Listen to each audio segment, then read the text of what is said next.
सृष्टि बचपन से ही दिखने में सुंदर नहीं थी, लेकिन अमीर बाप की बेटी सृष्टि पर उसकी माँ जान छिड़कती। मेरी बेटी कितनी प्यारी है, भगवान सबको सृष्टि जैसी बेटी दे। सृष्टि धीरे धीरे बड़ी होती है। एक दिन सृष्टि की सहेली कहती है, तू दिखने में कितनी अजीब सी है, लेकिन मैं जानती हूँ हम सब में सबसे अच्छी शादी तो तेरी ही होगी। तेरे पापा अमीर जो हैं।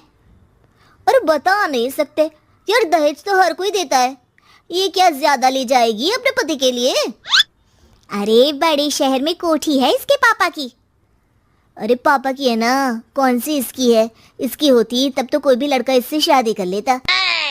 अरे पापा की मतलब पापा की है तो मेरी ही है ना? किसने कहा? अब तेरी तो तब होगी ना जब तेरा भाई ना हो। वैसे भी शादी के बाद सारी प्रॉपर्टी भाई के नाम होती है। सृष्टि समझ जाती है कि उसे किसी भी हालत में माँ बाप की सारी प्रॉपर्टी को अपने नाम करना है, लेकिन कैसे? एक दिन सृष्टि का भाई शीनू कहता है, बहन क्या कर रही है? तुझसे एक बात करनी है। अरे हाँ हाँ करना, मैं तो तेरी बहन हूँ। बहन मेरी लाइफ में ना एक लड़की है, बहुत अच्छी है। मैं सोच रहा हूँ माँ और पापा से बात करूँ शादी के लिए। सृष्टि को समझ में आ जाता है कि भाई की शादी होते ही भाभी उसे एक दिन भी घर में बर्दाश्त नहीं करेगी। क्या बात है भाई, बताना कौन है वो? यार वो बहुत अच्छी लड़की है, पढ़ी लिखी है, मेरे साथ जॉब भी करती है। बस एक प्रॉब्लम है। हाँ प्रॉब्लम? क्या प्रॉब्लम है भाई?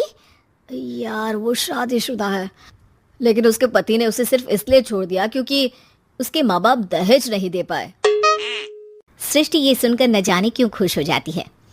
अरे भाई तो क्या हुआ, लड़की तुझे तो पसंद है ना? शीनू को लगता है कि बहन उसे समझ रही है। वो इस बात से अनजान होता है कि उसकी बहन की मंशा पूरा घर हड़पने की है। सृष्टि अपनी माँ से कहती है, मम्मी मुझे तो बहुत चिंता है, पता है शीनू क्या कर रहा है? अरे क्या कर रहा है, वो तो काम पर जाता है और वापस घर आता है। नहीं ना माँ, वो यही तो नहीं कर रहा, बाकी सब कर रहा है। आपको पता है उससे प्यार है, और वो भी एक शादीशुदा लड़की से।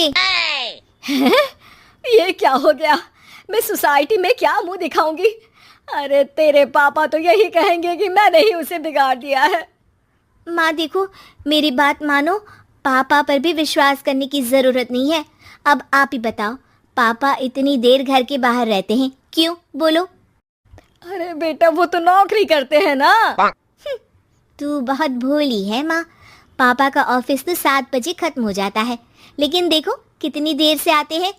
अरे नहीं नहीं बेटा, ऐसी कोई बात नहीं है। सृष्टि माँ को एक औरत से बात करते पिता की फोटो दिखाती है। देखो माँ कैसे हैं पापा, मैं ना कहती थी कि पापा सही नहीं है। मैं तेरे पापा से बात करूंगी, दे फोटो मुझे। ओ माँ वो तो डिलीट हो गई। लेकिन चल तूने तो देख लिया ना, पापा से बाद में बात कर लेना, और हाँ मेरा नाम बिल्कुल मत लेना। हाँ माँ। अब क्या था, सृष्टि के माँ और पिता के बीच झगड़ा होना शुरू हो जाता है। सृष्टि के मन में क्या चल रहा था कोई नहीं जानता था। एक दिन, माँ सृष्टि के लिए एक लड़का देखा है, वो लोग शाम को उसे देखने आने वाले हैं। और हाँ माँ एक खुशखबरी, मैं और पापा मिलकर एक नया बिजनेस ट्राई कर रहे हैं। शाम को लड़का आता है, सांवले रंग का। सृष्टि को तो बिल्कुल भी पसंद नहीं आता। लड़की की माँ कहती है, लड़की का चेहरा तो कोई खास नहीं, लेकिन अगर मेरे बेटे को आप लोग सेटल कर दें तो मैं उसकी शादी आपकी बेटी से करवा दूं। सृष्टि को लड़का बिल्कुल पसंद नहीं था। उसे भाई पर गुस्सा आ जाता है। लड़के वालों के जाने के बाद कहती है, माँ देखा शीनू मेरे लिए कैसा लड़का लेकर आया, न दिखाने लायक न सुनने लायक, सेटल भी नहीं, वो भी हम करे। अरे माँ मैं जानती हूँ ये मेरी शादी किसी भी घर में क्यों करवाना चाहता है। अरे कैसी बात कर रही है बहन, तूने तो देखा ना, लड़के को मैंने ही मना कर दिया तुझसे शादी के लिए। जिसने लड़का बताया था उसने उसकी बहुत तारीफ की थी। बात आई गई हो जाती है, लेकिन सृष्टि का मन शांत नहीं होता। क्या करूं कुछ समझ में नहीं आ रहा। मेरी शादी हो गई तो ये लोग पूरी प्रॉपर्टी शीनू के नाम कर देंगे, मेरे हाथ तो कुछ लगेगा ही नहीं। तभी सृष्टि को आइडिया आता है। वो किसी वकील को फ़ोन करती है। जी देखिए, अगर आपके मम्मी पापा का तलाक हो जाता है तो आपके पिता की आधी प्रॉपर्टी आपकी माँ के नाम हो जाएगी, फिर उसे वो किसी को भी दे सकती है। सृष्टि अब माँ को बेटे के खिलाफ भरती है। माँ, शीनू पर नजर रखा करो, वो जिस लड़की के प्यार में है ना वो शादीशुदा है। यहाँ आएगी, सारा पैसा रुपया जमीन जायदाद सब हड़प लेगी। पापा का भी हाल तुमसे छुपा नहीं है, ऐसा ना हो कि मैं और आप एक दिन सड़क पर भीख मांगे।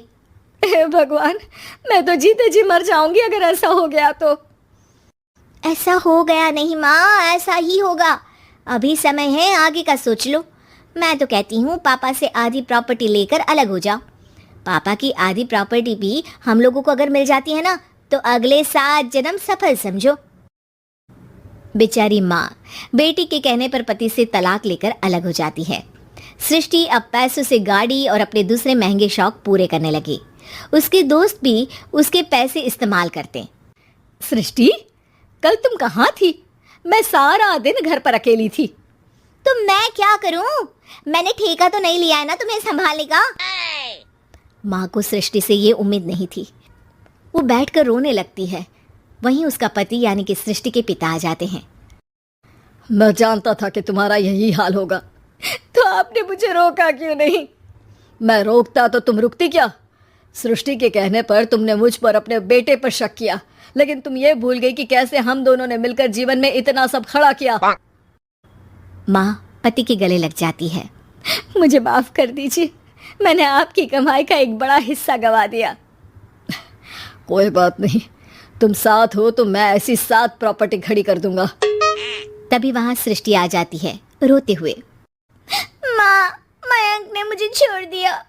वो बोल रहा था जब तक मेरे पास पैसे थे तब तक ही वो मेरे साथ था।